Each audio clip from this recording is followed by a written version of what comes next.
We're just getting the Zoom part of the meeting all set up. Once that's up and live, then we'll start the meeting. So, just so you know what we're doing.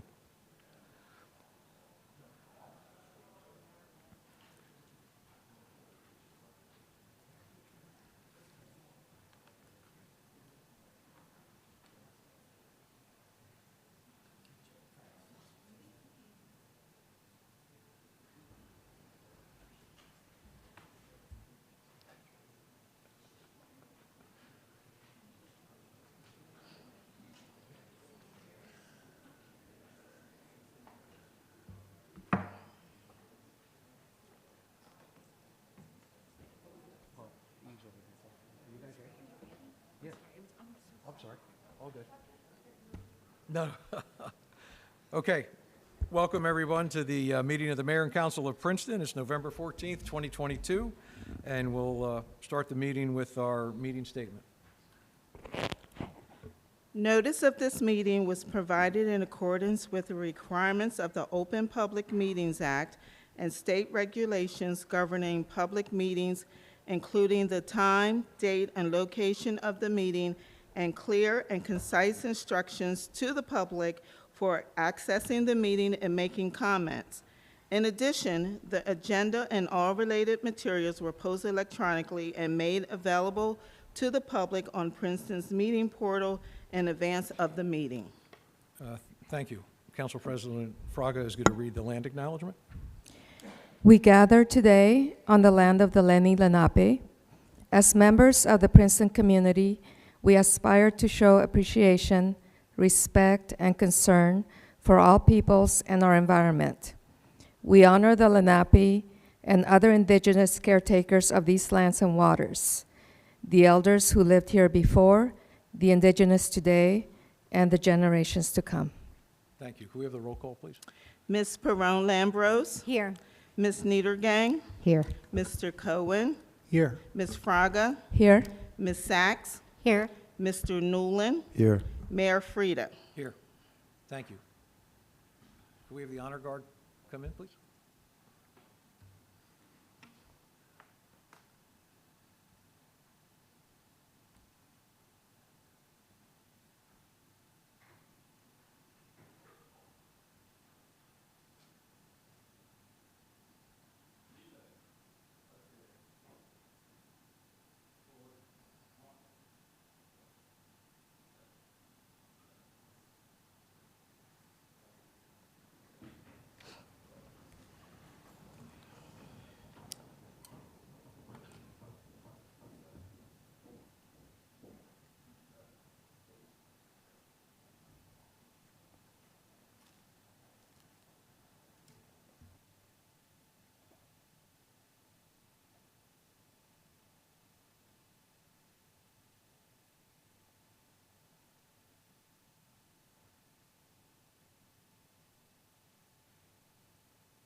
If the honor guard would present arms.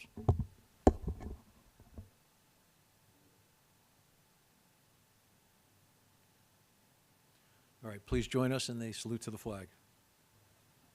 I pledge allegiance to the flag of the United States of America and to the republic for which it stands, one nation, under God, indivisible, with liberty and justice for all.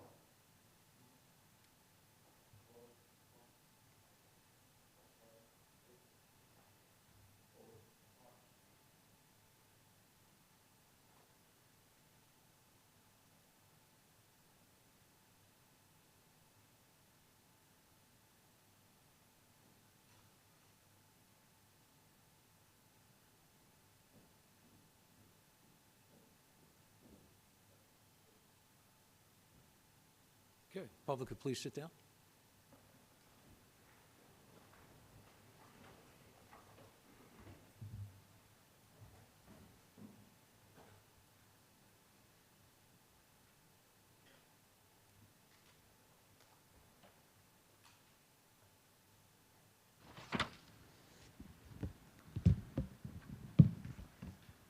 First, I want to thank everyone for being here tonight. I'd like to especially thank the members of the police department for a very impressive display of being here in support for our about-to-be sworn-in chief and captain. So deeply appreciated, and thank you to all the families and friends that are here for that also. So we'll do the chief first. I get to say a couple words about the chief and the captain. They're going to come up, get sworn in. They get to say a few words. So that's how we're going to run things here this evening. So Chief Becerra began his career with the Princeton Borough Police Department in 1999. There he served in the Patrol Division until 2004, at which time he was transferred to the Safe Neighborhood Unit. In 2005, he was assigned to the Detective Bureau, where he remained until he was promoted to Patrol Sergeant in 2007. In 2012, Chief Becerra was assigned to the Detective Bureau as Detective Sergeant and remained in that role until consolidation. In 2013, he was reassigned as the Sergeant of the newly created Safe Neighborhoods Bureau. In 2016, he was promoted to Lieutenant and was assigned as the Patrol Commander. In 2020, he was promoted to Captain. During his time as Captain, he oversaw each bureau within the police department and was officer in charge when the Chief of Police was unavailable. He is a graduate of the 200th Municipal Class of the New Jersey State Police Academy at Seagirt, and he holds a bachelor's degree in Law and Justice from the College of New Jersey.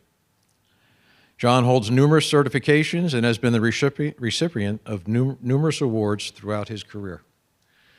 Chief, I'd like you to come up and we'll do the oath of office.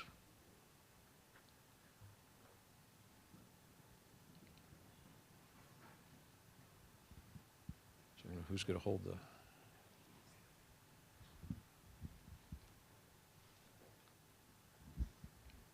All right, let me get close enough so the microphone. I state your name. I, Jonathan Bucari, Sincerely, well, why don't I just let you read it?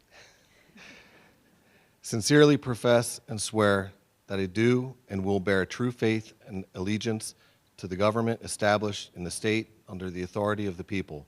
I do solemnly swear that I will support the Constitution of the United States of America and the Constitution of the State of New Jersey, and that I will faithfully, impartially, and justly perform all the duties of the office of Police Chief, according to the best of my ability and understanding. Congratulations, you're Chief of Police.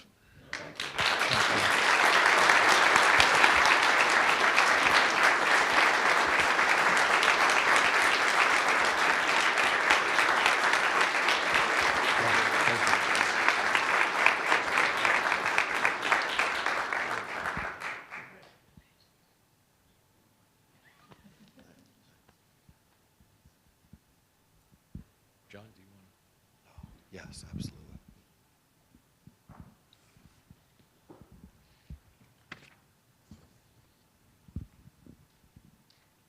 Were you expecting another thing?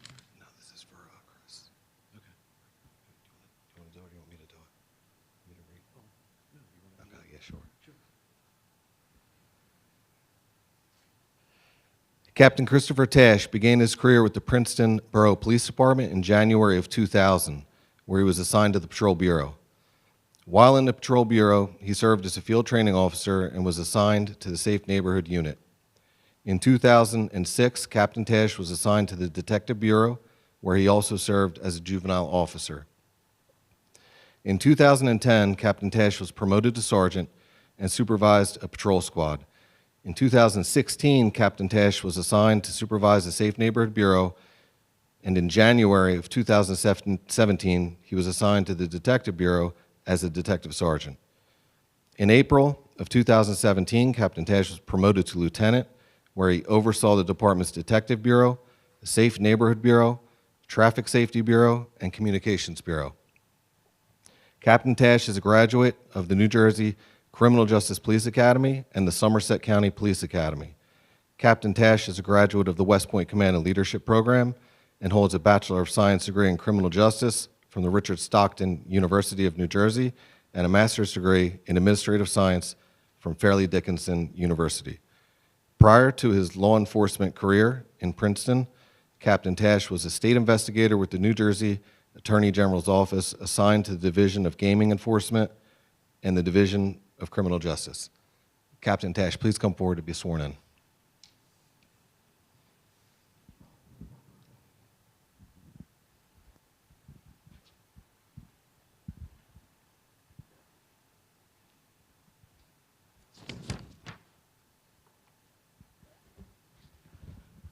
All right, we're going to do this the easy way, too, and let you just read it. I, Christopher Tash, sincerely profess and swear that I do and will bear true faith and allegiance to the governments established in this state under the authority of the people. I do solemnly swear that I will support the Constitution of the United States of America and the Constitution of the State of New Jersey, and I will faithfully, impartially, and justly perform all the duties of the office of police captain, according to the best of my ability and understanding. Congratulations, Captain.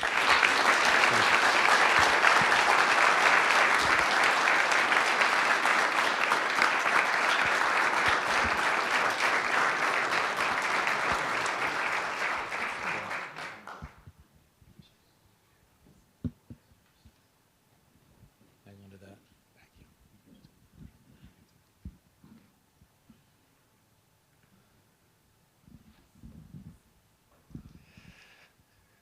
So before I get started, I just want to acknowledge that I know you have a packed agenda, and I know that you have a long night in the League of Municipalities starts tomorrow, so you have a busy week. So we're going to be very brief.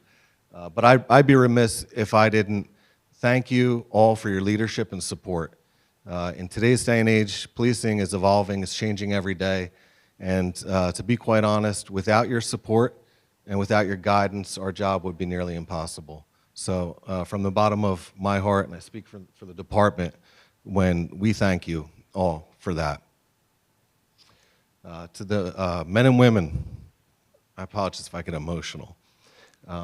Seeing you all here tonight is important to me, to the captain, and I think to the community. Being able to be together and celebrate one another again after a long break with COVID is just a tremendous feeling. I want to thank you all for the work that you do day in and day out. Each day you come to work, you're faced with new challenges, you take them on head on, and you do a fantastic job. You make us look great every day. So my hat's off to all of you. Thank you for the job you do and for the service that you provide to the community. It's second to none. To the families, thank you, and to the community for being here. Without your support, the job is just very difficult. So many times we leave to come take care of Princeton, to make it safer, to make it better for the people that live, work, and visit here, and you're left with snow to shovel, flooded basements, terrible weather, missed holidays, missed sporting events, and a variety of other things. And you always support us. So thank you. And the last thing I want to say to my family, thank you for years of support. I couldn't have done it without you.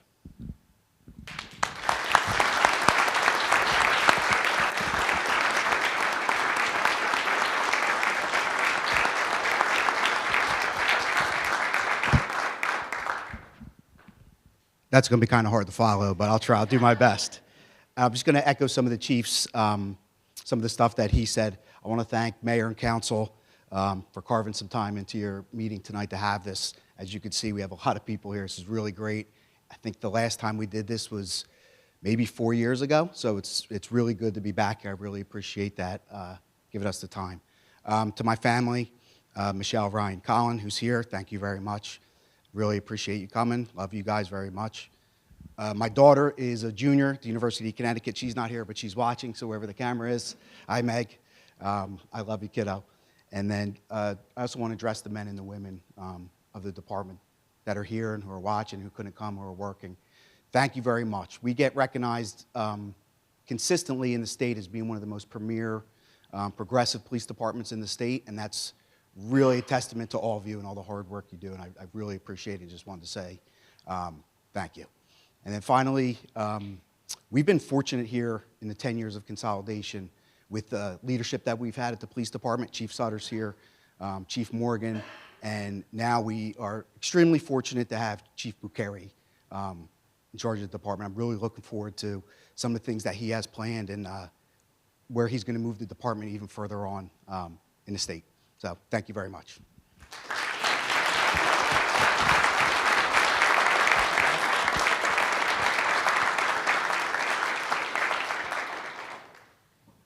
Yeah, thank you all, and families and friends, you don't have to stay for the rest of the meeting. Feel free to sneak out.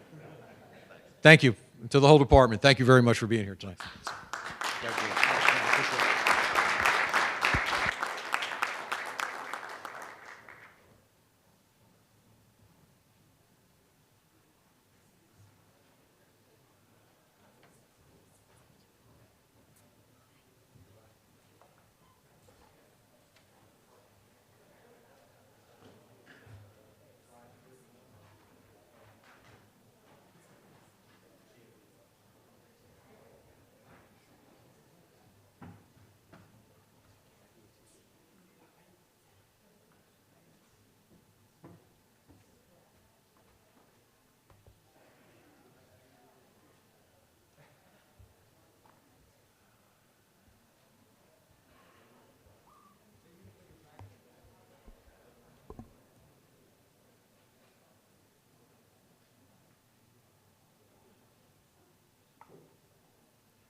Okay. I think we're going to have to shut the doors, yeah. They got it.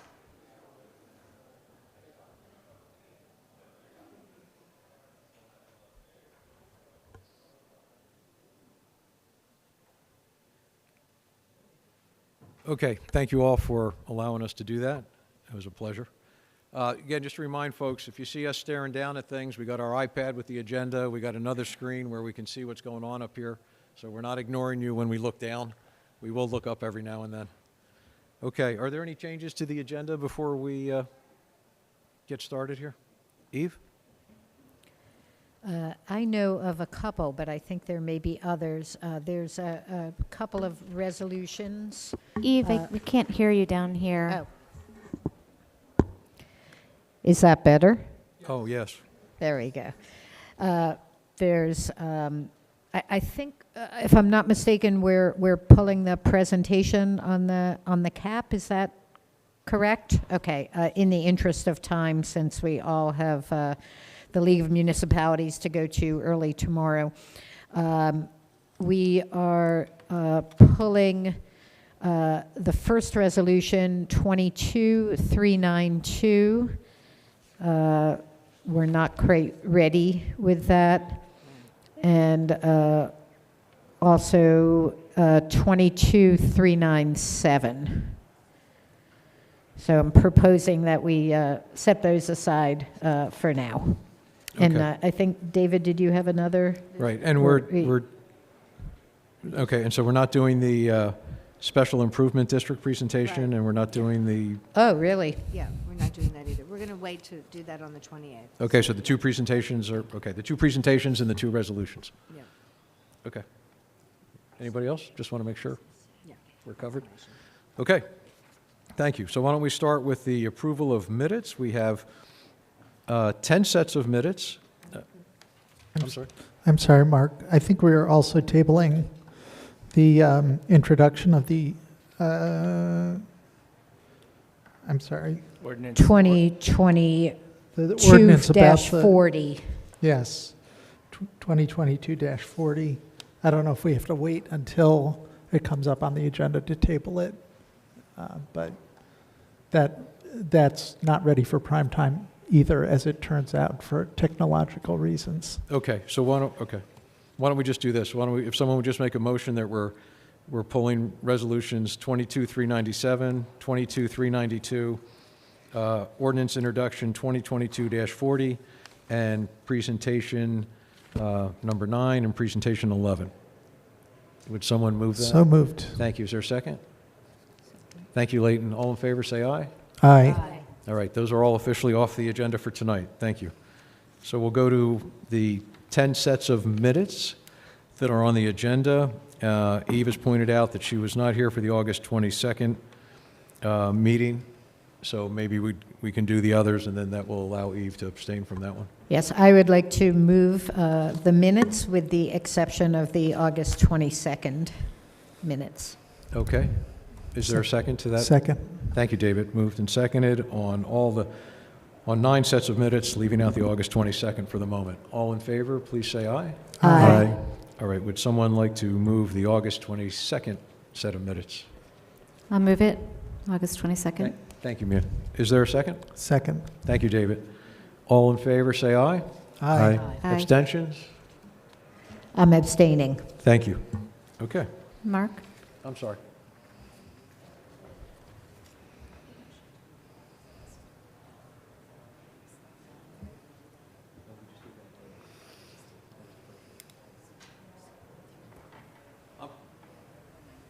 I'm sorry. My bad. Yeah, okay, so that's all the minutes. Thank you. Okay, we have a proclamation to read. Let me do that. You want to do that before reports and then, Well, I do reports right after the proclamation, just because I said I was going to read it. okay. So it looks like I know what I'm doing. Anyway, we have a proclamation related to Small Business Saturday. Whereas Small Business Saturday has been observed since 2010, and whereas there are more than 30 million small businesses in the United States supporting more than 60 million jobs, and whereas the municipality of Princeton honors and celebrates the entrepreneurial spirit and contributions of small businesses and applauds the efforts and achievements of the owners of small businesses and their employees, and whereas the municipality of Princeton supports the designation of Small Business Saturday and recognizes that in the face of significant challenges, the owners of small businesses have demonstrated incredible resilience, and whereas the municipality of Princeton acknowledges the importance of providing access to underserved firms and supports efforts to create an environment that enables small businesses to grow and create jobs, and whereas the municipality of Princeton has engaged in making Witherspoon Street more walkable and accessible, and these efforts, while still underway, will take a pause to welcome shoppers and diners back to the downtown during this busiest time of the year. Now, therefore, I, Mark Frieda, Mayor of the Municipality of Princeton and Council of Princeton, do hereby proclaim November 26, 2022 as Small Business Saturday and urge the residents of our community, the Central New Jersey region, and communities across the country to support small businesses and merchants during Small Business Saturday and throughout the year. Thank you. Reports and announcements from council members. David? Thank you. I just want to give a brief sort of report from the Permit Parking Task Force. A lot of members of council have been hearing recently from particularly residents of the Tree Streets and the Jugtown neighborhoods that there seems to be a lot of abuse of overnight parking, which has not been enforced since the onset of COVID a couple of years ago.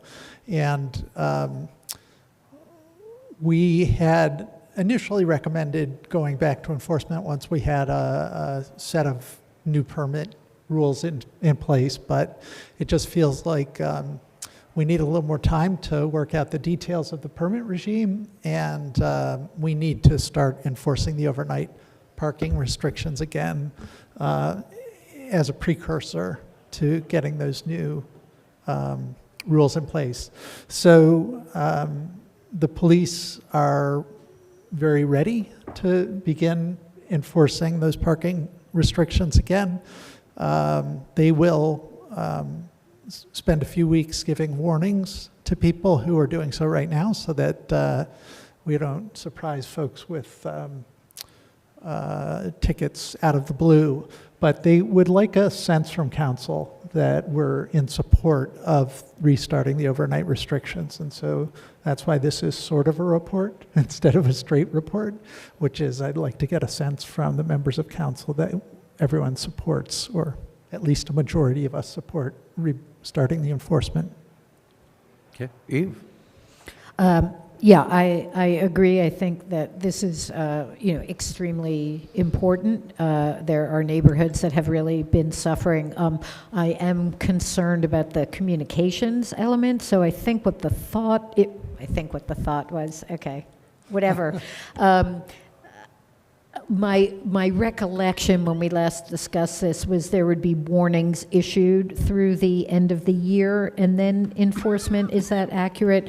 We really need to make, there are people that have moved into Princeton during COVID. They don't know from no overnight parking. So I think we really need to make sure that we reach everyone and that the warnings are given very aggressively so that people seeing a ticket, which they don't have to pay on their car, will reinforce that after January 1st, it's going to be a different regime. So given that worry, that caveat, I'm definitely in favor of doing that. And Councilman Cohen and I have talked about, in the long run, I'd like to see the area in which those restrictions are enforced modified based on current need rather than the artificial boundary of township and borough, which I think no longer serves us. But I understand that that is an obstacle to getting this going in the near future. So I'd like to put that on the back burner for when we need it. Thank you. And I would like to just say, in terms of the time frame, Council President Fraga, who had to leave early, feels it's very important to have a guest permit provision in place before we start the overnight enforcement. This is something that used to occur informally, where people could call the police department and sort of say, I have somebody from out of town visiting. Can you just not ticket them? Here's their license number. And that was very burdensome for the police, and it was also very error prone, where sometimes people would make a call in and then the message wouldn't get to the patrol officers from whoever took the message. So because that's not an effective way to deal with guest permits, we are looking to ordinance a very simple provision allowing people to sign up for guest permits, and that will take some time because it won't be introduced until the end of this month.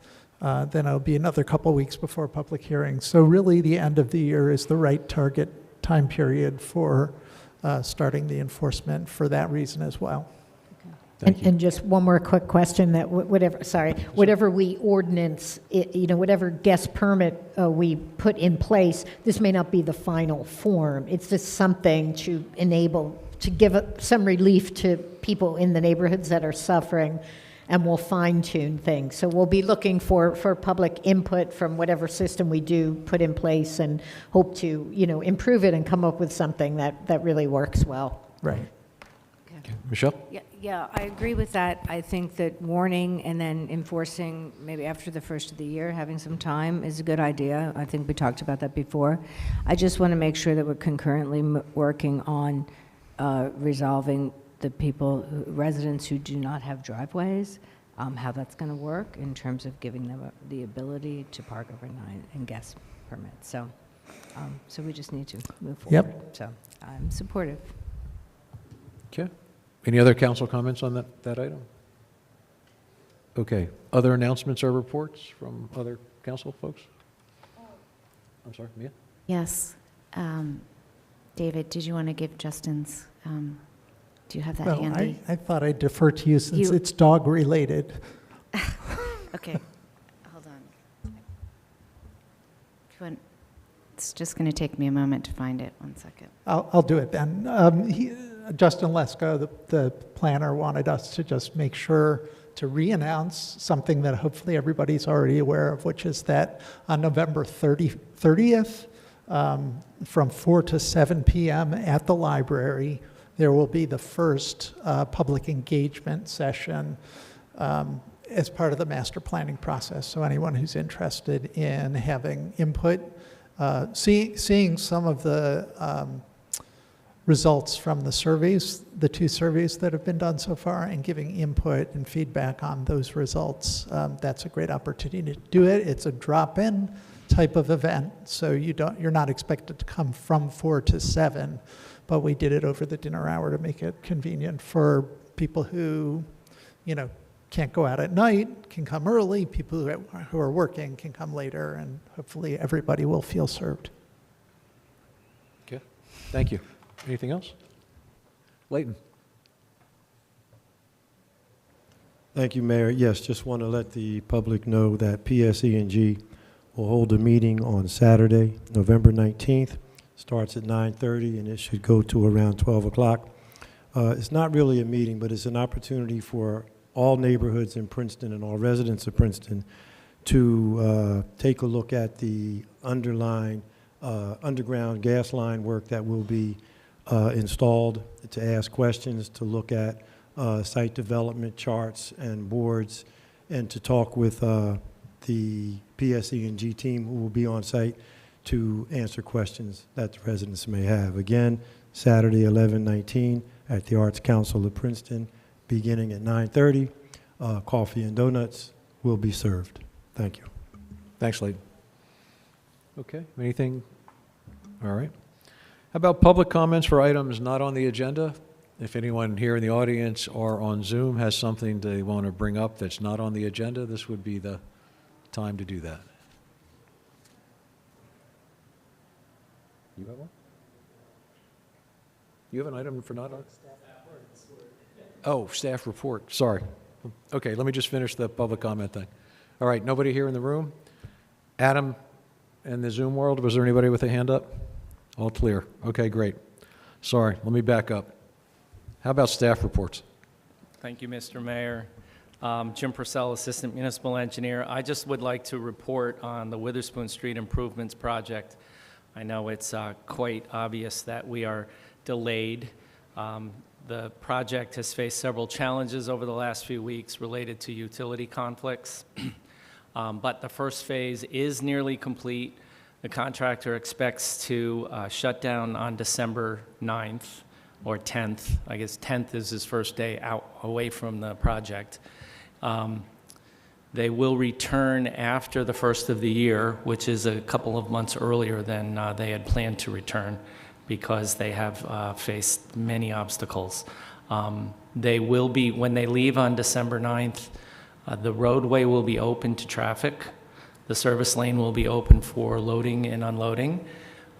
The extended curb at Spring Street will be completed so that the crosswalk will only be 12 feet long.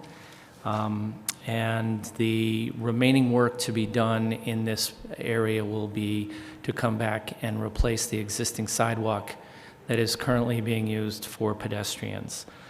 They will leave the entire site in a safe condition, and they are planning on making sure that the raised crosswalk from the east side to the west side near the two-lane yard access is open and accessible to pedestrians as well.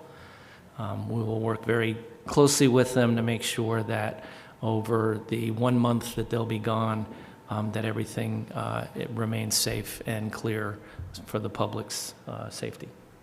Thank you. Thank you, Jim. Any other staff reports? All right, great.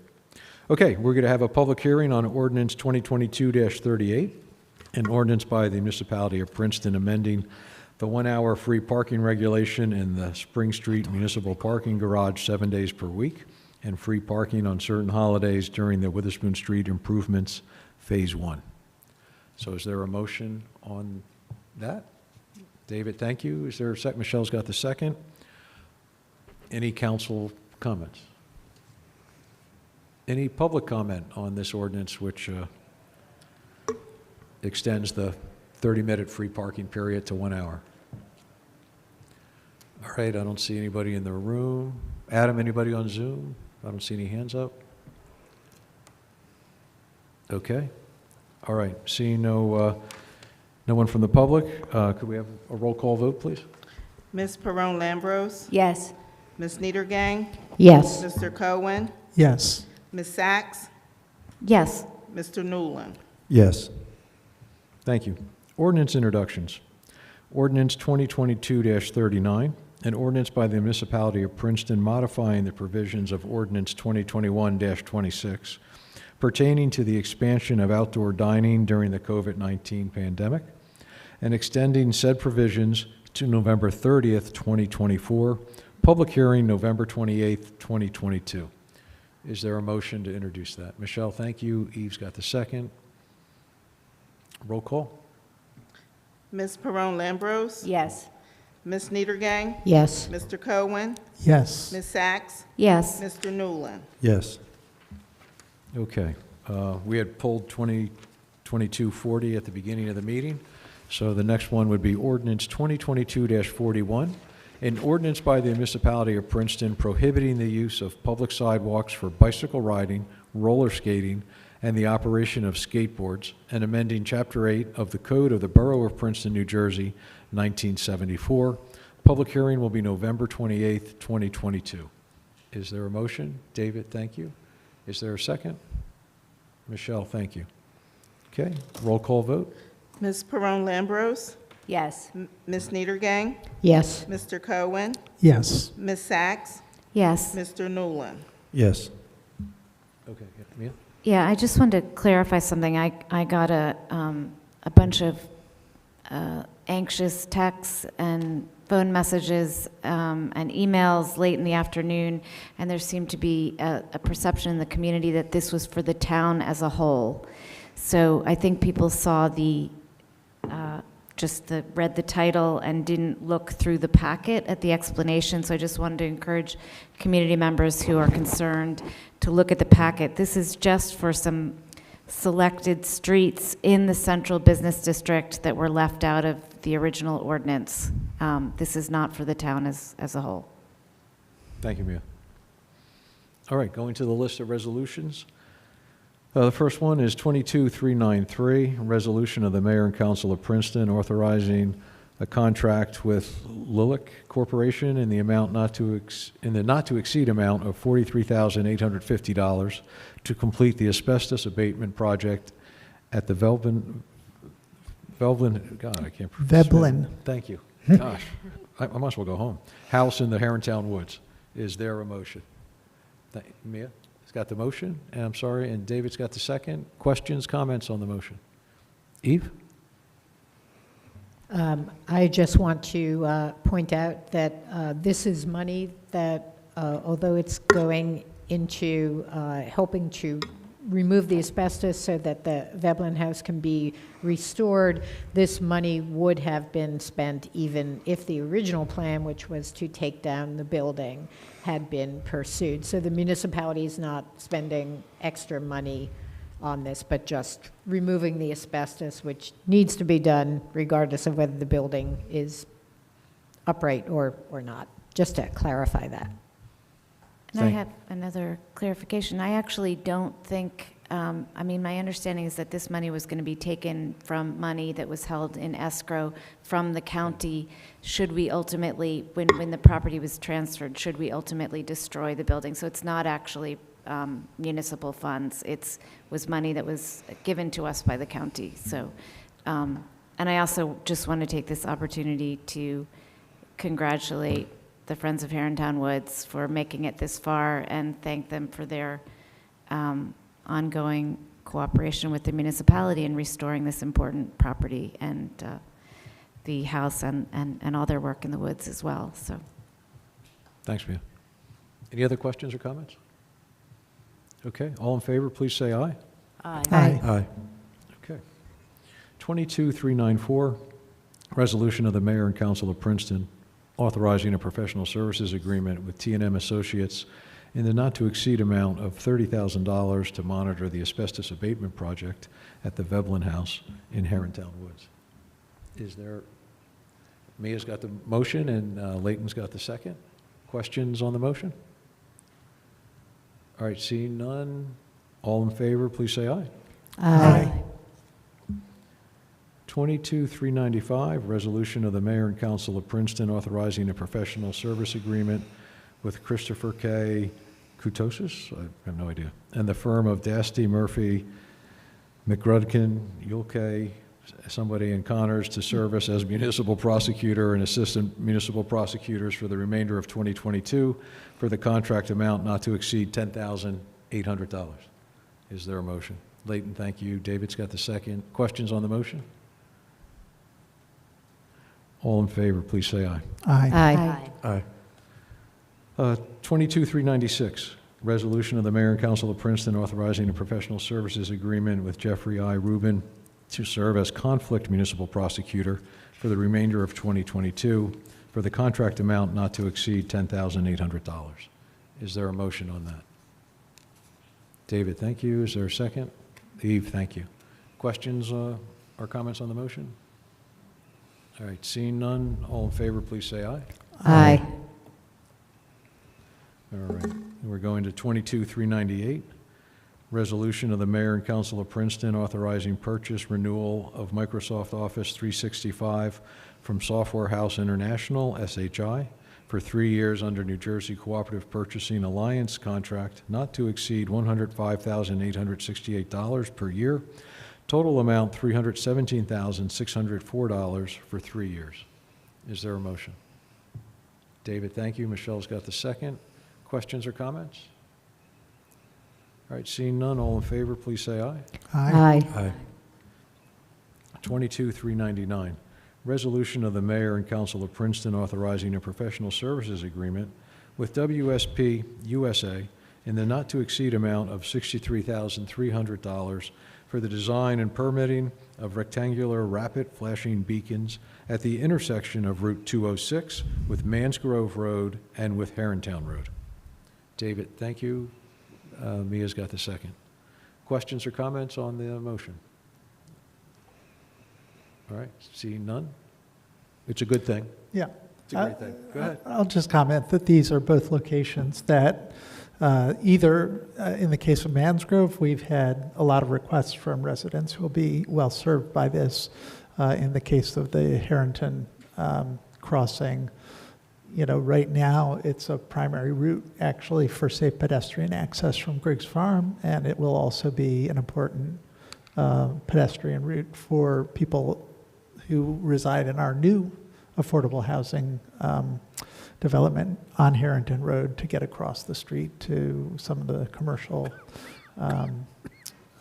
establishments on the other side. So we envision that part of 206 as being a more walkable place to live in the future, and this is an important first step in that. Thank you, David. Any other comments? All right, if not, all in favor, please say aye. Aye. Okay.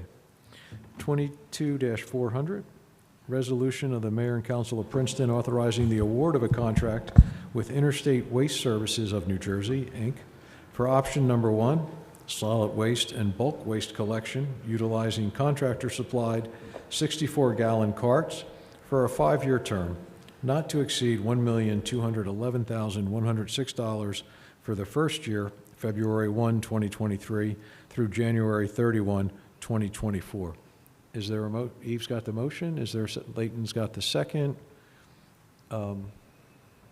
Deanna, do you comment or? Yes, Jim and I have some comments. I do want to acknowledge that we have members of our waste team here tonight. We have Wayne DeFeo with DeFeo Associates, Christine Symington with Sustainable Princeton. We are missing Ann Schuss from Princeton Environmental Commission. But we have been working together as a group to meet the goals of council to control the anticipated cost increase with our solid waste program, expands service to include food waste and organic recycling, and reduce carbon emissions.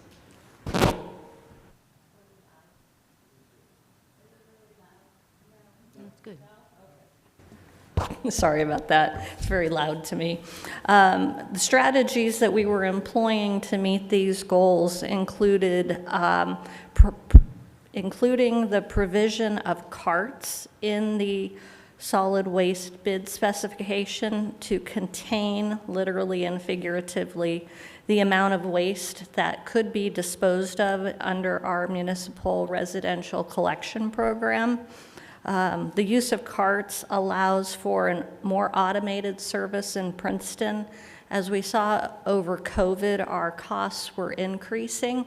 Part of that was due to kind of an unrestrained disposal of goods because we did not have a specified container system. And we were also paying based on tonnage. So both of those factors were working against us in terms of controlling our costs. By using carts, we can also lessen the personnel that are needed because with an automated service, you have less people that are actively loading the garbage into the trucks, which also results in fewer causes for workman comp claims. Additionally, cart use allows for more uniform calculation of the waste volume and weight, which has allowed us to change the bid to a per unit bid rather than a per ton basis. And that actually is in following the industry standard where you use the unit-based measurement. By including bulk collection by reservation, there is the opportunity, if the hauler chooses, to just schedule 1 day a week for the bulk collection pickup, which would result in fewer trips to the transfer station in Ewing. So that not only that works in turn to reduce the mileage and the emissions that are produced by our waste collection program. Another strategy employed was to look at incorporating food waste and organics recycling so that we could redirect material from the transfer station and the landfill into a beneficial reuse. This would remove methane-producing material from the landfill, and it also could help contain costs or control costs because disposal or by reuse is cheaper than the tipping fee that we pay at landfill. We also, as another strategy, included a 5-year contract term that allowed us to amortize the cost of the carts over a longer period. The carts actually have a 10-year life, and so by going to the maximum 5-year contract, it meant less costs per year to pay for the carts. And at the end of the term, the carts are Princeton's, and we can continue to use them in the next contract after that time period. And another strategy we included is adding in a fuel surcharge equation. That way, both Princeton and the hauler had some level of assurance that neither of us were taking on more risk than we should. This would allow, if the price went up for gasoline, that the hauler would be able to be compensated for it. But in turn, if gas prices go down from where they are, Princeton also realizes some savings. So those were good items with DeFeo Associates assistance that we put in as strategies for the bid. So in August 2022, we put out the bid solicitation for the solid waste collection contract. This is a 60-day time period for the solicitation, so it was imperative that things move ahead. We added 2 addendums within that process to further maximize our potential pool of bidders and bids that might be received. At the same time, we put out a proposal for the organics disposal. And that was, there was a lot of interest in it. Unfortunately, we found through the process that there were not many vendors that had the capacity to manage a town-wide system like we had put in the bid specifications. And so there were concerns as well about the level of contamination, the participation that we might get, which again translates to a guaranteed volume, because this is the first of its kind program in New Jersey where a municipality is looking at doing it town-wide. So as much as we tried to minimize risk, there were still some questions and concerns through that bid process. So as we were working through those concerns, we also were receiving in the bids for the collection component.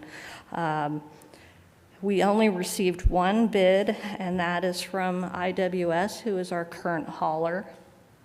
The bid tabulation is included on pages 212 and 13 of the the agenda packet.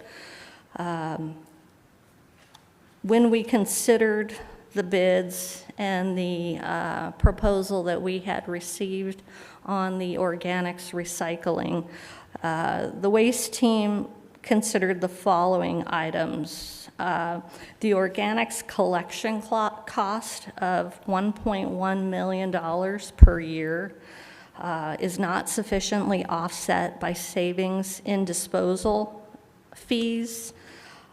The participation and contamination issues are real. We do have plans on how to address these issues, but we also want to acknowledge that this is a brand new program.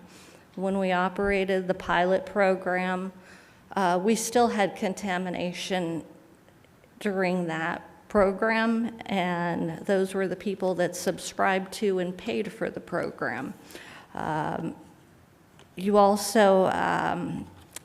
There's also the contamination that can result in additional fees, because we found if material is delivered to the organics recycling place and is contaminated, we then have to pay to take it to the landfill.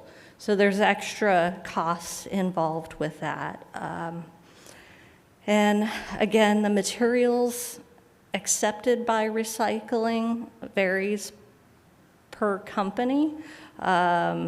In this case, it was a little smaller stream of material than we've had in the past program. So again, these were all pieces of information that the waste team was evaluating as we looked at the bid. Then at the same time, we became aware that we are also going to have potential budget impacts with healthcare costs and pension costs that will have an impact on the municipal budget next year. So taking in all of these items into consideration at this point, we are recommending to award option 1 for the solid waste collection. We're holding on organics at this point. We have formulated a working plan, and we can come back at a future council meeting and give more description and more information about the program that we're looking at implementing next year. But with that, I'm going to turn it over. Jim has a very short presentation that shows exactly what is included in option 1 and what the residents can expect to see with the solid waste program. Adam, conference table 2, please.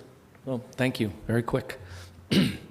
First couple of slides are iterative. This slide presentation was put together so the public has a better understanding of what the program will be. So the first slide is about our goals. Implementing a new solid and bulk waste program was approached with the following ideals in mind. As Deanna just said, we're trying to control the anticipated cost increase for solid waste, expand the service to include food waste, organics, recycling for all, and reduce carbon emissions. Those were the goals. They were the ideals we carried into the bid process. So we solicited bids with multiple options, solid and bulk waste collection, solid bulk and organics collection, and both of those with and without provision by the contractor supplied carts. And as she said, we did receive a single bid on October 19th from Interstate Waste Services, and our recommendation is that we do bulk waste collection only with the contractor supplied carts. So the program starts on February 1st, 2023. It is residential collection only. Up to 4 dwelling units are served. Each dwelling unit receives a single 64-gallon landfill cart.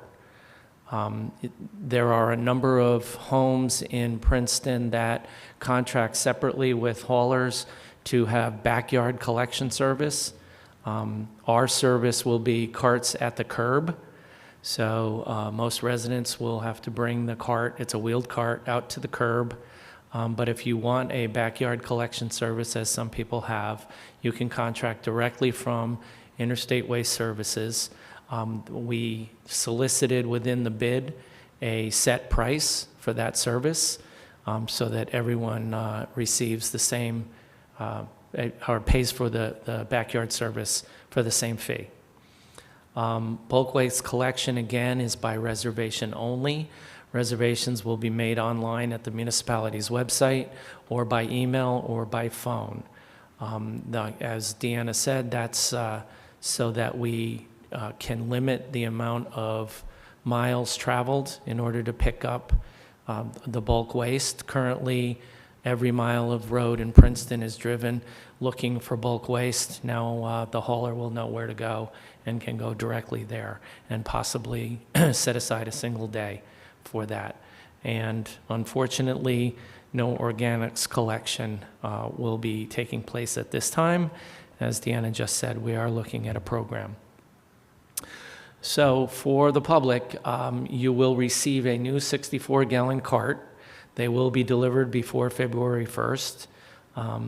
It'll be the couple weeks before February 1st, before the new program starts.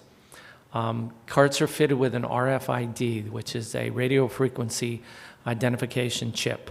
They're unique to each address.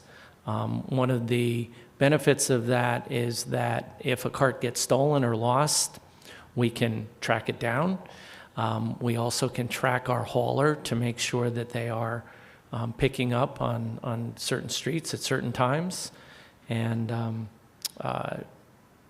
we will be able to collect all sorts of data in terms of tracking the amount of waste that we're collecting. We're continuing the existing day of week collection schedule, so people don't have to worry about what day they're getting their trash picked up.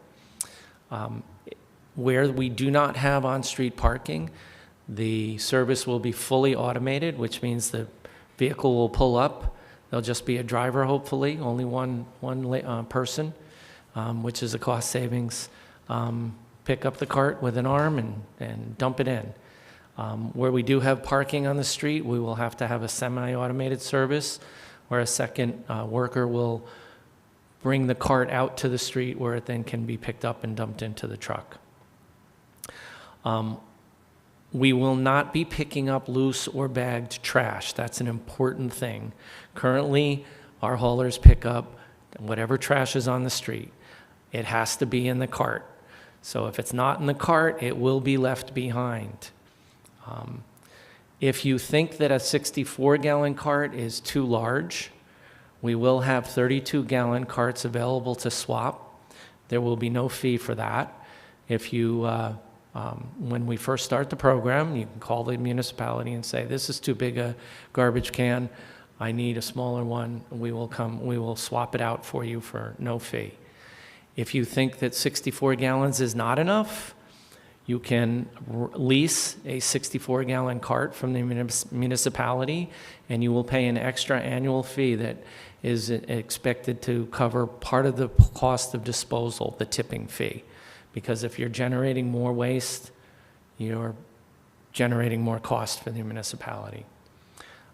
Used carts, bins, and receptacles that you're currently using will be picked up if they're discarded during a specific period after February 1st. Our hauler will pick them up and recycle them. The important thing about the bulk waste, again, it won't be collected unless a prior reservation has been made by the with the municipality. Bulk waste is any trash that's too large to fit inside your trash cart, such as mattresses, desks, chairs, sofas, other furniture. What's changing is, again, the reservation system. We must make it before we'll pick it up. And again, it can be made at the website, by email, or by phone.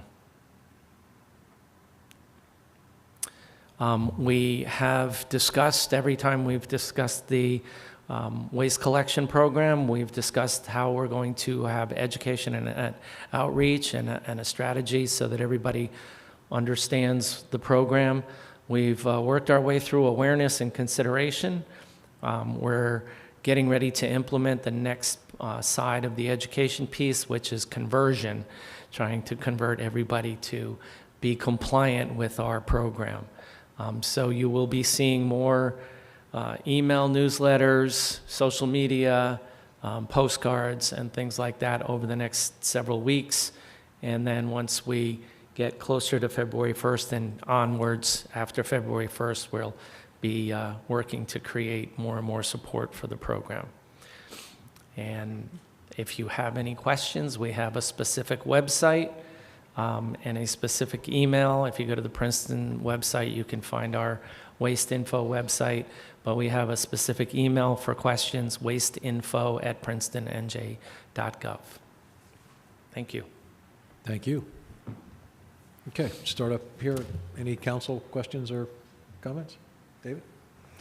Yeah, I just wanted to comment in particular on the extra charge for the extra container if people feel like a single 64-gallon container is not enough. And I just wanted to emphasize that this is really a sustainability issue as well as a cost issue. So, you know, we all have choices we make, how much plastic we buy, whether we do compost in our backyards with organic waste. And so we have control over how much landfill waste we generate. And having that extra fee for the extra container over 64 gallons is a pay-as-you-throw approach, which incentivizes better management, better decision-making on the part of our residents. So I just wanted to emphasize that that's not just an economic thing, but it's also a sustainability thing. Thank you. Any other council comments or questions? Mia? How much is it? The extra cart to lease it, the extra, a lot? We're still working it out. It'll have to be part of a new waste ordinance. But we are looking at how much waste is contained in a 64-gallon cart, looking if you annualize that for how much tonnage is created, then we're looking at some sort of a percentage amount of that volume, and then multiplying it by Mercer County's tipping fee. So I know Mercer County is supposed to be coming out with their new tipping fee soon, so we'll know what that cost is for next year, and we'll continue to work with DeFeo to quantify what we recommend for that fee to be. It's less than 500 at this point. Okay. Okay, I think I had mentioned in the past, I had some concerns about the bulk waste pickup and its impact on certain groups in our community, that is free, right? Okay. And so let's say, for example, there is a large family that generates, because it's a large family, say in one of our low income housing, or I guess then they wouldn't be, that's a separate pickup then? Included in our pickup are the Princeton Housing Authority properties.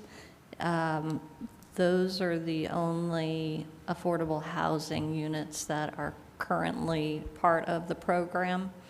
Okay, so let's say, for example, a large family in a low-income housing authority unit that generates, because they're a large family, more, tonnage.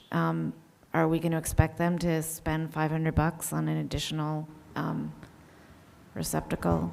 That's a rhetorical question. I'm just saying, I think that there needs to be accommodation. It could be that a family has diapers and, when you have young children, you generally have more of everything in terms of stuff that you're throwing out. And I just want to make sure that no one ends up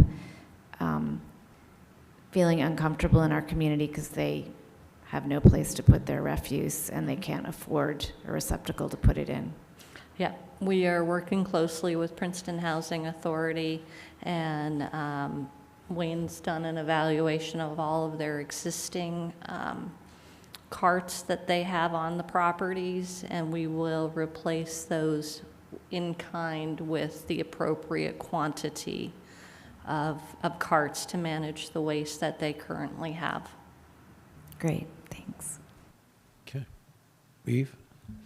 I just want to, I know, Deanna, you said that Ann Sush was not here. She's from the Environmental Commission. She is on the call just virtually.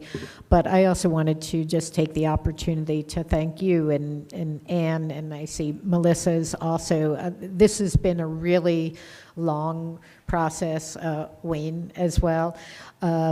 Who have, a group of people that have been working on this for a long time. And while it's really disappointing that the result is not what we wanted, which is we really wanted a compost program, and that's just unfortunately not going to work at this time, but there are a lot of good suggestions coming out of this group about how we can carry this idea forward until economic and labor conditions enable us to move into something more comprehensive. So, it's not what we wanted. There's some roadblocks in the way, but I think there's some really good ideas that are being proposed. And I think slowly, hopefully we'll get to where we want to get. So I want to thank Deanna and Jim for their leadership and all their efforts on this.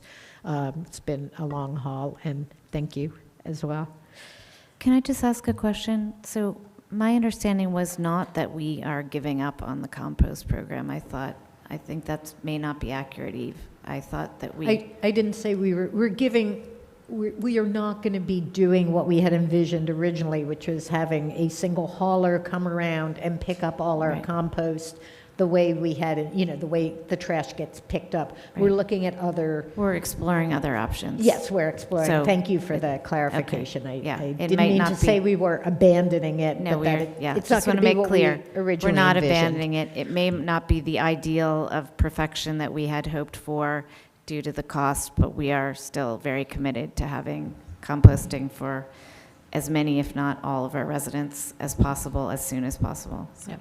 And there's a lot of interesting startups / small businesses out there that we may be able to work with going forward rather than doing the big national firm to help us solve this issue. Thank you. Michelle? Yes, just want to say thank you very much. This is a great first step. I think it's just a tremendous effort, so thank you. I just wanted to mention, so what we would be paying ordinarily if we just continue to do what we usually do would be the 1.8. So the incremental increase would be about 400,000 a year. And we're locking that in for the 5-year term and prorating the carts over a period of time. But you mentioned if any supply chain changes happen or fuel costs drop, will we be able to realize any savings? Wayne, do you want to get up and speak to that one? This is your, yes, your invention for us. Hi. Wayne, you might have to turn that microphone on. I can hear you. Yeah, but if the microphone doesn't pick them up, then the... It's all right.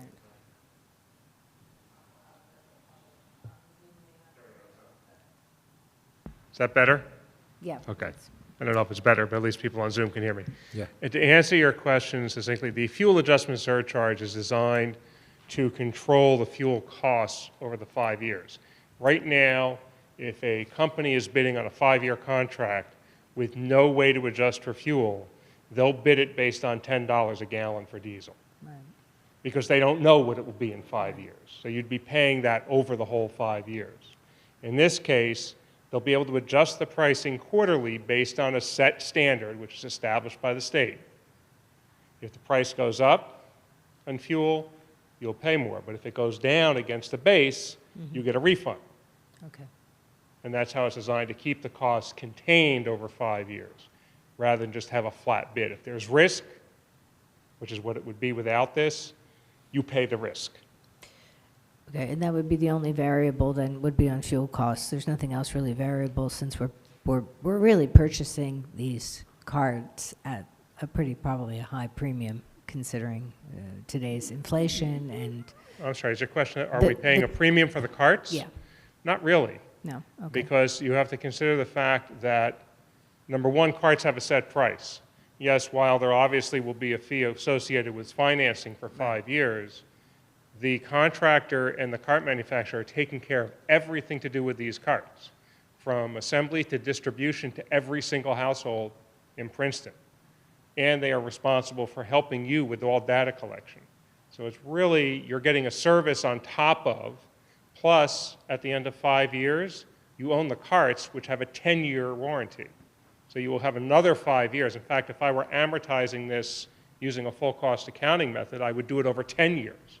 But I can't do that when I'm calculating it for your bid, because Okay. you only have a bid for 5 years. Great, so hopefully in the second 5-year contract, there'll be a lower cost. I make no predictions. All right, thank you, Wayne. Appreciate it. Thanks, Wayne. Any other questions or comments from the council? Leighton. Mayor, I just want to thank staff and Mr. DeFeo for, as a liaison to the Housing Authority, I've been on several calls where we have really drilled down on, as Mia indicated, the possibility of large families in public housing perhaps going over the 64-gallon threshold. But we've been assured and reassured that 64 gallons is a considerable size for a container. But my hope is that we would be able to, as a housing authority, the staff at the Housing Authority, the executive director, would be able to work educational-wise with all the residents on Clay Street and throughout our sites to manage their use of household trash so that we can keep within the confines of the 64-gallon. And I just want to thank you again for taking the time to really drill down on the unique needs of low-income, moderate-income people who happen to live in public housing. Thank you. Thanks, Leighton. All right, anything else from the council? Any members of the public, any questions or comments here in the room? Anybody? Okay, there's Adam, I see a hand up on Zoom, if we could let that person ask their question. And just for the public, it's a 3-minute time limit. If you would just state your name and address, that'd be great.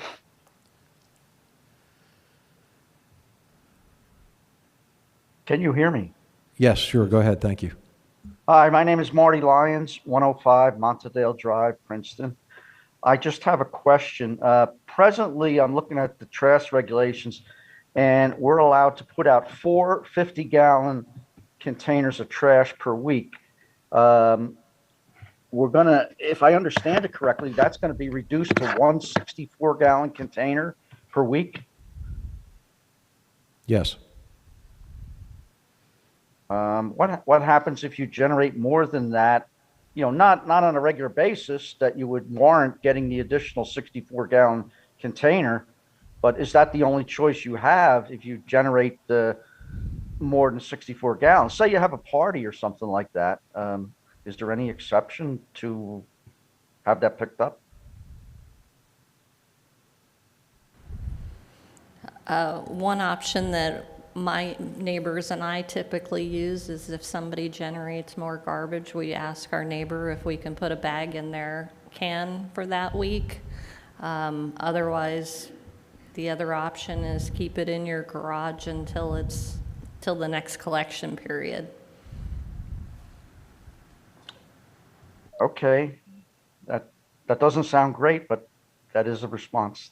Thank you. Thanks, Marty. Adam, do we have anybody else on Zoom? No. Leighton? Just a question or perhaps a thought. Let's say someone does have a party. The automation is going to pick up the 64-gallon container and automatically dump it into the truck. Could possibly if I had a party the night before pickup, carry the excess bags to the truck and throw it in myself? Our consultant is saying no.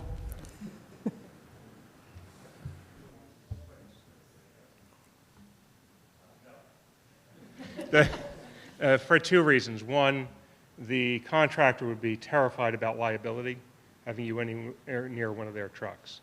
They don't want that. So that's the base answer right there. Thank you. Yep, David. Yeah, I just want to make a comment about this. You know, the costs for trash collection have been going up so dramatically in recent years. We heard from Wayne as we were working on this, you know, municipalities seeing 100%, 140% increase in their annual cost for trash collection. And Princeton has always had kind of a Cadillac system, and if we wanted to avoid doubling our costs for trash collection, we had to make some choices to maybe not go to a Chevy Nova, but somewhere in between the Cadillac and the Chevy Nova. So, you know, the scheduled bulk collection is the same thing. I mean, people could look at that and say, gee, that's not as convenient as what I used to have.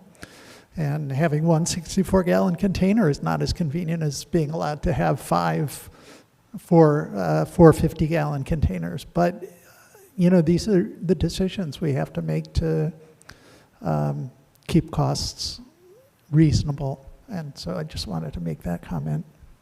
Yeah, I mean, the other thing, too, is people can aggressively go through their trash and make sure all the recycling goes in the recycling containers. And until we come up with some compost options, there are a number of small compost haulers that service Princeton. And so you could reach out and make your own arrangements with them. And if you do that, the amount of trash that is reduced in your trash can is like pretty amazing. So anyway, there are some options to help reduce the amount of trash. Eve. Mark, just to piggyback on that, although the numbers for the current compost that's available, if you contract directly with somebody, is much higher than we used to pay when we had the municipal system. It's significantly lower than $500 a year. So if you think that you were going to generate a lot of trash, you could, you know, for $300 to $350, I think. And Deanna, you can correct me if I'm wrong. Is that in the ballpark? I think Or it's in the Christine? ballpark, $30 a month. cost of some of the micro haulers operating around Yeah. town. It can vary between $30 a month to $40 a month. It depends on if you want a weekly service or a biweekly service. Okay, so just roughly, it would be like maybe 350 to 400 or something like that. So again, if you think that you might on occasion generate more and need to buy another 64-gallon can, it would be more economical to start doing composting. If what you think you would be putting in that extra can was something that could be compostable. Yeah. That could go to. Probably not Yeah, for right, parties, huh? Right. Right. Thank you. Thanks.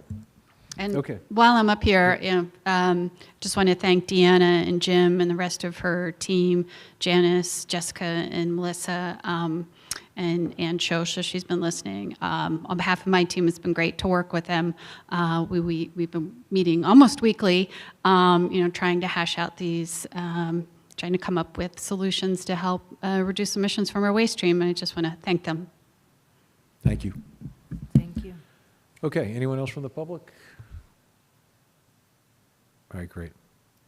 Okay, I think we're ready to vote on this. All in favor, please say aye. Aye. Okay, there we go. Thank you. 22401, resolution of the Mayor and Council of Princeton terminating site license agreement with Celco Partnership doing business as Verizon Wireless for 2 Mount Lucas Road. So this is just a prior license they had to have a cell tower there, which hasn't existed for a while. I'll move it. Thank you, David. Is there a second? Thank you, Leighton. Any questions or comments? All right, all in favor, please say aye. Aye. Aye. Okay.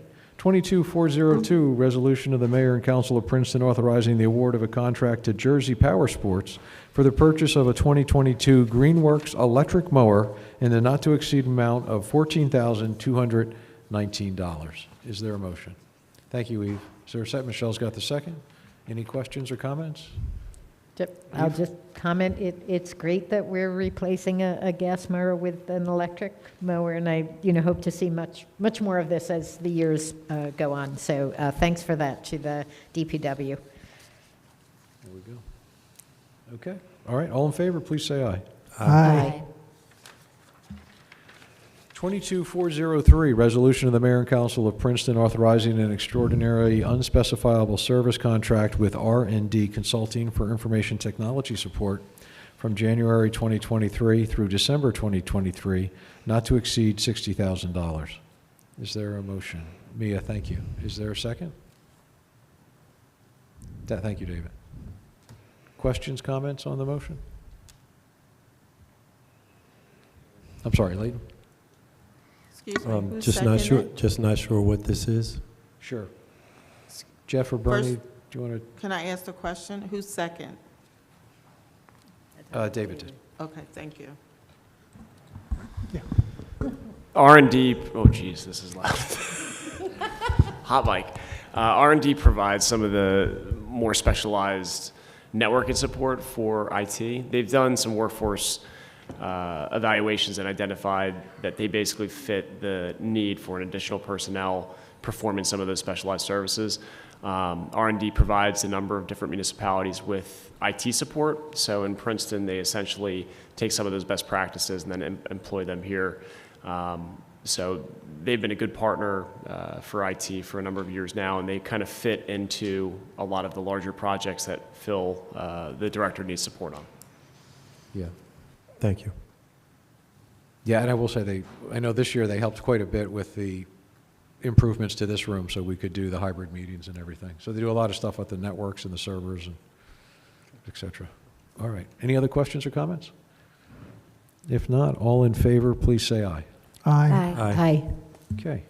22404, a resolution of the Mayor and Council of Princeton authorizing the award of a contract to GT Mid-Atlantic LLC via the Sourcewell contract number 032119-CNH for the purchase of one new Atlas Copco XAS 188 tow-behind air compressor with jackhammer for the sewer department in the amount of $32,850. Is there a motion? Thank you, Mia, and Leighton has the second.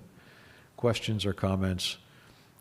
on the air compressor with jackhammer, which we all, How could you not vote for that? we all get to use it one day, I guess. I don't know. All right.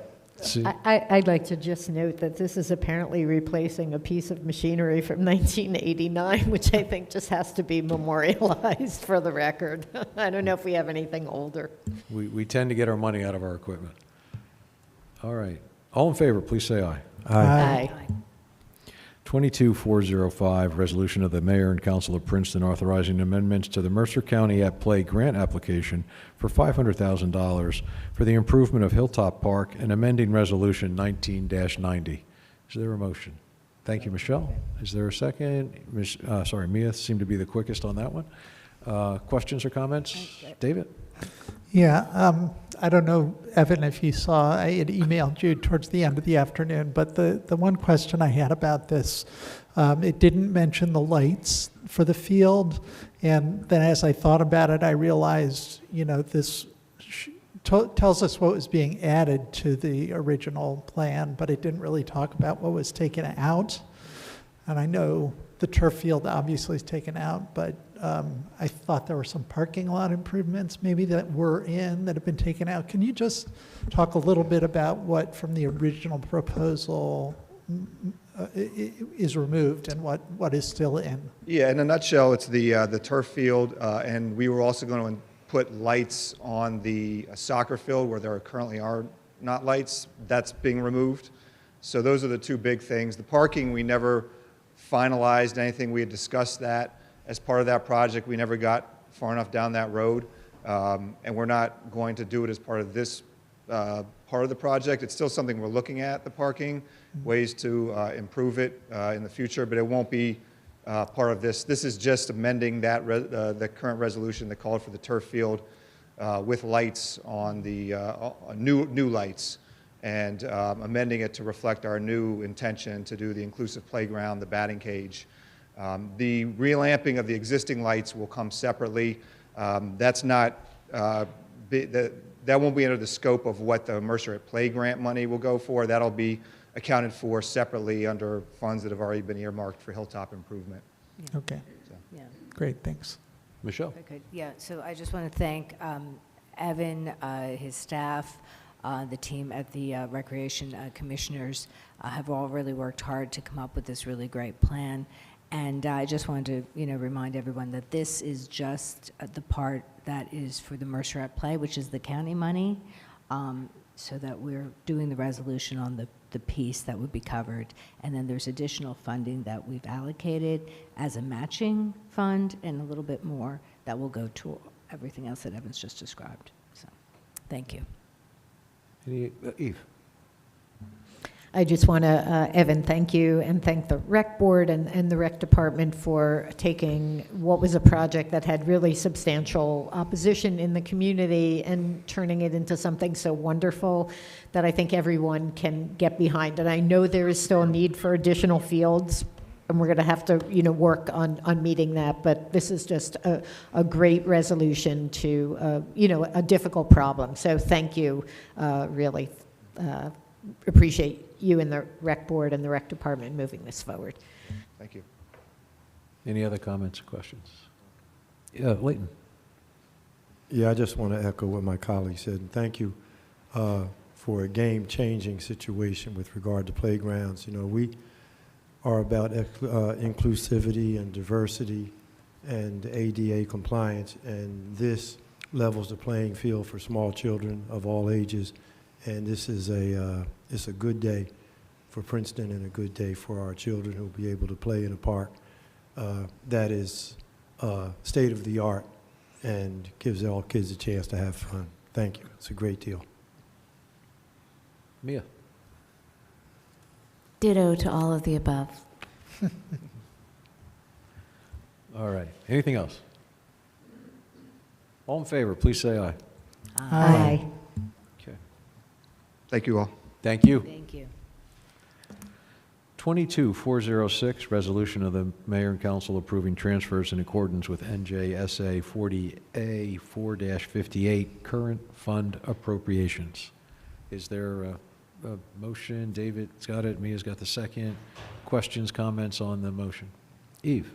I read the explanation in the packet, but maybe someone can just say a couple of words about what it's. I think the title is unintelligible to anyone who hasn't read the packet in detail. So maybe Bernie or Jeff or something like that could just explain what this is. Yeah, this is a resolution for the transfer of funds between current appropriation funds. There are certain things such as unexpected overtime and fire, the continued high gas prices, things that weren't necessarily budgeted for. In the beginning of the year, there was a bid went out for some park maintenance that came back much higher than anticipated. So this is moving money that had been appropriated kind of in one bucket, moving it to another bucket to pay for these added expenses in these other areas. Any other questions or comments? All right, seeing none, all in favor, please say aye. Aye. Aye. 22407, resolution of the Mayor and Council of Princeton authorizing the award of a contract to Water Supply Innovations via state contract number 17-Fleet-00834 for the purchase of 5 high-rise packs and related equipment for the fire department in the amount of $11,328.75. Leighton, I think, was the quickest with the motion. Michelle's got the second. Questions or comments? No, I just will comment that the fire department and OEM is really working hard to improve and bring aboard some of the new technology. So some of these resolutions that to follow as well are really improving the fire department. And so I just wanted to mention that. I appreciate your support and leadership. Thank you, Michael Ye. He's here in the audience. Okay. Any other questions or comments? Leighton. Yeah, I just want to echo what Eve said. You know, I live on Birch Avenue here in Princeton, and it seems to me that much more often than there ever was, I hear the sirens rolling up and down the street with the trucks. And I just want to thank Public Safety, the fire department, and Mr. Ye and his group for doing a great job and for keeping us all safe here in Princeton. Thanks a lot. Right, I should point out the Assistant Fire Chief, Hank Pinnell, is sitting right there in the back of the room, so I'm sure Hank will extend the thanks and support of council to the fire department. Also acknowledging native son Hank Pinnell for the work you do. Continue the good work, please, and representing the community and the neighborhood. And our Director of Emergency Services, Mike Ye, is also here, so thank you for being here and for offering to answer questions earlier. Okay, see no other questions? Oh, I'm sorry, Mike, there you are over there. My bad. Don't mind me. I'll be all right in a month or two. Okay, all in favor of the motion, please say aye. Aye. Okay, 22-408, resolution of the Mayor and Council of Princeton to purchase Swiftwater Rescue personal protective equipment for the Princeton Fire Department from All Hands Fire Equipment in the amount of $15,251.38. Is there a motion? Mia had her hand up. Leighton, second. Questions or comments on the motion? All right, seeing none, all in favor, please say aye. Aye. Aye. Okay. 22-409, resolution of the Mayor and Council of Princeton authorizing the award of a contract to Geninelli Motors for the purchase of one 2022 Chevy Tahoe Emergency Management / Fire Department Command Vehicle for the Department of Emergency Services in the amount of $59,496.47. Is there a motion? Eve's got the motion. Michelle's got the second. Questions, comments on the motion? All right, seeing none, all in favor, please say aye. Aye. Aye. Okay. 22-410, resolution of the Mayor and Council of Princeton authorizing the award of a contract to Island Tech Services via state contract number 17-Fleet-00744 for the purchase of 8 GTAC tablets, 10 docking stations, 10 cradle points, and related equipment for the fire department and emergency management in the amount of $81,406. Michelle has the motion. Is there a second? Leighton's got the second. Thank you. Questions or comments on the motion? All in favor of the motion, please say aye. Aye. Okay. 22-411, resolution of the Mayor and Council of Princeton authorizing an amendment to the professional services agreement and an increase in the not-to-exceed amount by $12,000 for a total contract amount of $97,359 with Princeton Hydro LLC to digitize impervious area in Princeton for the Phase 1 Stormwater Utility Feasibility Study. David's got the motion, Mia's got the second. Any questions or comments? David? Yeah, I just wanted to comment that this was a piece of the stormwater utility study that we've embarked on a little while ago. It's not an added expense, but relocation of expense from phase 2 of the study to phase 1 of the study. So I just want to make sure that people knew that. Thank you. Any other questions or comments? All right. All in favor, please say aye. Aye. 22-412, resolution of the Mayor and Council of Princeton endorsing the enactment of New Jersey Assembly Bill A938/S386, the New Jersey Reparations Task Force Act. Eve's got the motion, Michelle's got the second. Questions, comments on the motion? I think we have some representatives from the civil rights. Yeah. Okay. No, that's fine. Why don't you go on up, state your name and... Thank you, Mayor, Frida, and Council for giving us an opportunity, Nick and myself, an opportunity on behalf of the Civil Rights Commission to provide introductory remarks to this resolution. The Princeton Civil Rights Commission, in conjunction with the Not in Our Town Truth and Transformation Committee, is proud to support the ratification of the resolution endorsing the New Jersey Reparations Task Force Act that's currently pending before the state legislature. One of our key stakeholders, one of the Princeton Civil Rights Commission's key stakeholders, the Truth and Transformation Committee, drafted this resolution, illuminating why it's so vital for the New Jersey legislature to enact legislation establishing a statewide reparations task force. Equally important, the resolution clarifies the moral imperative for the municipality of Princeton to join the growing list of localities throughout the state, including East Orange, South Orange, Maplewood, Plainfield, Montclair, Newark, Trenton, as well as Essex and Mercer counties, in advocating for a New Jersey Reparations Task Force legislative initiative.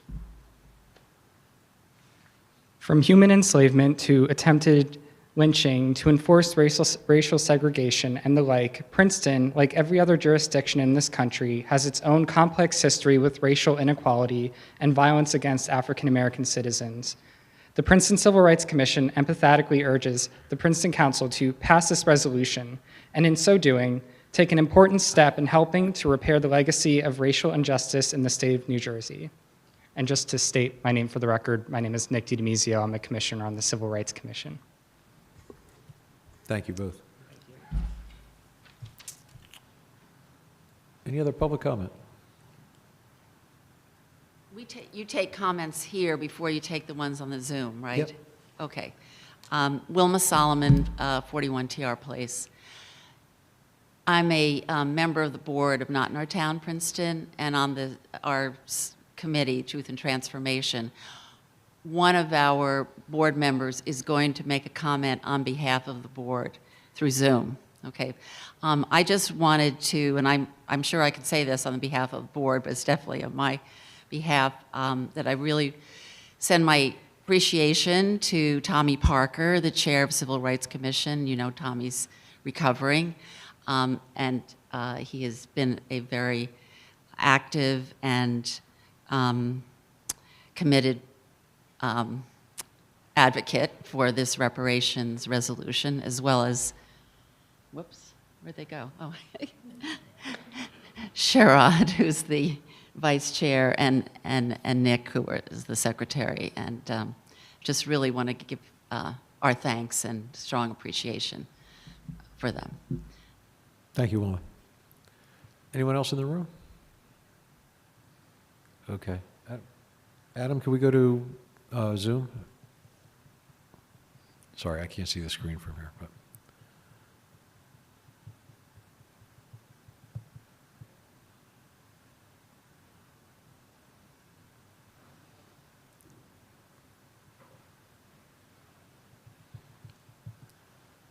Hi, can people hear me? Yep, there we go. Thank you. Okay. So, hi, I'm Surya Balaga, a participant in the Truth and Transformation Initiative. I'm also, like Wilma said, I'm also on the board of Not in Our Town, Princeton. Oh, and my address, 101 Magnolia Lane. So we're honored to have worked on this resolution, and we stand in support with the Civil Rights Commission. And we'd also like to reiterate that this resolution is in line with our organization's mission. So, at Not in Our Town, Princeton, we aim to, quote, identify and expose the political, economic, and cultural systems which have enabled white supremacy to flourish, end quote. And one force that strengthens white supremacy is a lack of accountability around these systems. Reparations are about acknowledging and addressing past and present harms so that we can begin to move forward in an equitable manner. Reparations are a step on our path to racial equity, and I commend Council for continuing to commit to walking that path. Thank you. Thank you very much. Adam, is there anyone else on Zoom?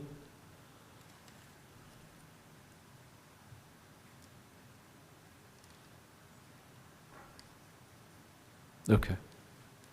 All right. Any other council comments or questions?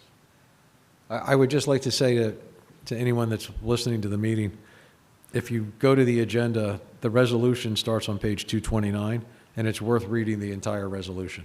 I mean, it's pretty shocking. I think, well, I'm not going to assume everybody knows all the details, but it's well worth reading the resolution. Enough said. Oh, I'm sorry, Eve?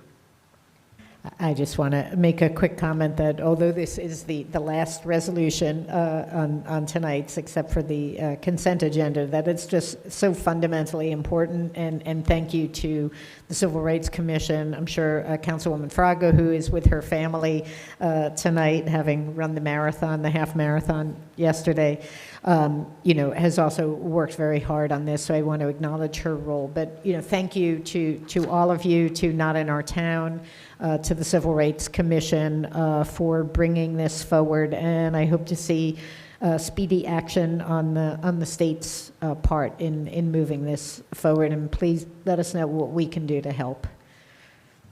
Okay. Thank you. Leighton. Yes, I want to thank Wilma for acknowledging Tommy Parker. I've known Tommy Parker my entire life, and it's not just him, but everyone that is associated with the Civil Rights Commission and all the good people in Princeton that understand the importance of taking a look back at reparations, but also, very importantly, taking a look forward at reparations. I just want to acknowledge that Tommy Parker, during his entire life, has been an advocate and a staunch supporter and visionary for reparations, and wish him a continued speedy recovery, and thank him and also his family again for their major and sincere effort over many years on behalf of the town of Princeton. Thank you. Okay. All in favor, please say aye. Aye. There we go. Okay, last up would be the consent agenda. If someone wants to move, Eve moves the consent agenda. Michelle's got the second. All in favor, please say aye. Aye. Aye. Okay. David, do you have a motion? Yes, I move that we adjourn. Is there a second on that motion? Thank you, Eve. All in favor, say aye. Aye. All right, the meeting's over. Thank you to everybody in the room and everybody on Zoom. Have a great evening. Thank you. Everybody get home safe. Thanks for coming out.